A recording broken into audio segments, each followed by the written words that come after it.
জয় শ্রীরাম। আমরা আছি এখন পানিহাটি 29 নম্বর ওয়ার্ডে। দেওয়াল লিখনের কাজ চলছিল কাল থেকে, আপনারা দেখতে পাচ্ছেন।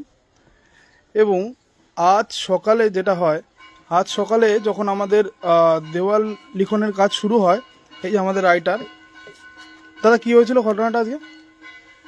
আমাকে এসে পরিষ্কার কাগজে বলে, এই তোরে কে লিখতে বলেছে, এইসব ঝামেলা করতে এসেছিস, তুই যা এখান থেকে ভাগ, নাহলে মারবো। কি হয়েছিল?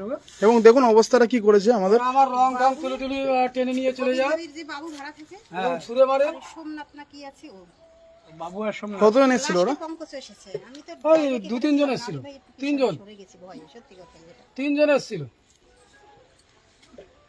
পাড়ার সেক্রেটারি আসছিল লাস্টে কালো করে। পাড়া সেক্রেটারি কি বলছে? ওই তো আপনাকে তো লাস্টে সেই বললো কালো করে যে আপনি, আমি তো ছিলাম ও না। ওটা পাড়া সেক্রেটারি। হ্যাঁ পঙ্কজ, আমি তো চিনি। আমরা পুনরায় আজ আবার সেখানেই রং লেখার কাজ শুরু করলাম। এই দেওয়ালটা আজকে আমরা কমপ্লিট করব এবং একটা বার্তাই শুধুমাত্র দিতে চাই যে প্রত্যেকের নিজস্ব রাজনৈতিক ওয়াল লেখার অধিকার আছে, সেই অধিকারে কেউ হস্তক্ষেপ করতে পারে না। আর কেউ যদি সেই অধিকারে হস্তক্ষেপ করে, তা কিভাবে প্রতিবাদ করতে হয় সেটা আমরা জানি। ভারতীয় জনতা পার্টির কর্মীরা, আমরা সহকর্মীরা সবাই একসাথে আছি। আজকে আবার আমাদের মাননীয় মণ্ডল সভাপতি মহাশয় আছেন। দাদা কিছু বলুন। সারা পশ্চিমবঙ্গের অবস্থা, এটা আলাদা করে পানিহাটি বা 29 নম্বর ওয়ার্ডের বিষয় নয়। ভারতীয় জনতা পার্টি যেখানেই দেয়াল লিখতে বা পার্টির কোনো কার্যক্রম করতে যাচ্ছে, তাতে বিভিন্ন রকম আক্রমণের সম্মুখীন হচ্ছে। তারই পুনরাবৃত্তি 29 নম্বর ওয়ার্ডে। বাট ভারতীয় জনতা পার্টির যে অঙ্গীকারবদ্ধ, সেন্ট্রালে ভারতীয় জনতা পার্টির সরকারটা রয়েছে, নরেন্দ্র মোদীজির নেতৃত্বে আমরা পশ্চিমবঙ্গ সরকার করতে চলেছি 2026 সালে। তারই দেয়াল লিখন চলছে এবং বাঁচতে চাই বিজেপি তাই, এই স্লোগানকে সামনে রেখেই আমাদের আজকে লড়াই। এবং সেই দেয়াল আমরা পুনরায় লিখছি। এবং এইটুখানি বলতে পারি, ভারতীয় জনতা পার্টির সকল সম্মানীয় কার্যকর্তারা মেরুদণ্ডটা সোজা রেখে আজকের এই লড়াই, চোখে চোখ রেখে লড়াই চলবে। এবং এখানে পুনরায় আমরা সমস্ত দেয়াল লিখনের কাজ সম্পূর্ণ করব আজকে। এইটুখানি বলার বিষয় আছে। বাকি আইনের মতন করে ব্যবস্থা নেবে, এই আশা আমরা আইনের কাছে রাখি। এটুখানি বলার বিষয় আছে। ধন্যবাদ। वंदे मातरम वंदे मातरम वंदे मातरम वंदे मातरम वंदे मातरम वंदे मातरम जय श्री राम जय श्री राम जय श्री राम जय श्री राम जय श्री राम भारत माता की भारत माता की भारत माता की बसते चाय बीजेपी बसते चाय बीजेपी बसते चाय बीजेपी পাল্টানো দরকার বিজেপি সরকার বিজেপি সরকার। ঠিক আছে, মোদিজির উপর আক্রমণ, দেওয়াল মুছে দেওয়ার এইটার মধ্যে তো নতুন কিছু আপনারা খবর করছেন এমনটা নয়। সারা পশ্চিমবঙ্গে ভারতীয় জনতা পার্টির কোনো কার্যক্রম করতে গেলে সেখানে বাধা সৃষ্টি করা হচ্ছে। ভালো লাগছে আমাদের একটা জায়গায়, যে তৃণমূল এই সময়কালে দাঁড়িয়ে ভয় পাচ্ছে যে বিজেপি কোনো কার্যক্রম করলে সেখানে বাধা দিতে হবে।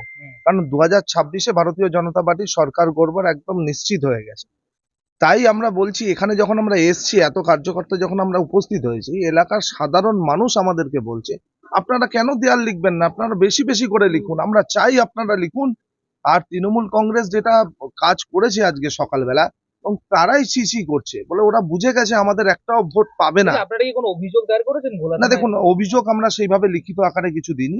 তার কারণ হচ্ছে আমরা প্রাথমিক পর্যায়ে আইনের কাছে দ্বারস্থ হয়েছিলাম। আমরা আইসি সাহেবকে জানিয়েছি বিষয়টা। উনি বলেছেন যে বিষয়টা দেখছেন এবং উনি আশ্বস্ত করেছেন যে এই ধরনের ঘটনা ফার্দার পানিহাটিতে হবে না। তাহলে আইনত জানিয়েছেন একদম আমরা সেটা জানিয়েছি এবং আমরা আগ্রহ করেছি যদি কোনো কার্যকর্তা এর জন্য আক্রান্ত হয়, তার জন্য দায়িত্ব কিন্তু আইনকেও যেমন নিতে হবে এবং তার জন্য প্রধান দায়ী থাকবে তৃণমূল কংগ্রেস এই অঞ্চলে যারা নেতৃত্ব দিচ্ছে। আমরা কিন্তু তখন বৃহত্তর আন্দোলনে যাব যদি কোনো কার্যকর্তার গায়ে একটা আঁচড় পড়েছে। আপনার নাম? আমার নাম অভিষেক পাল, আমি পানিহাটি মন্ডল 3-এর সভাপতি।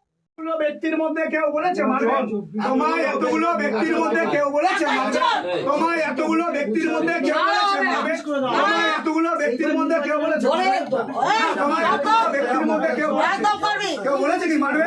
তুমি তোমার ভাইকে ডেকে নিয়ে ফেলছো কেন? ফেলছো কেন? ফেলছো কেন? তুমি তোমার ভাইকে নিয়ে এসে কেন?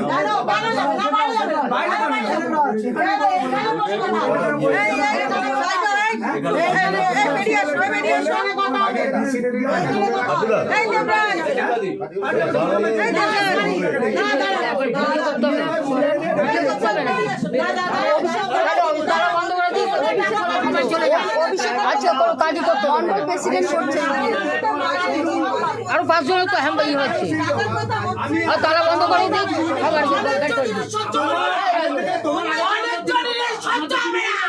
তোমার আগে থেকে আমরা বিজেপিটা এগুলো চলে এগুলো ঠিক করো।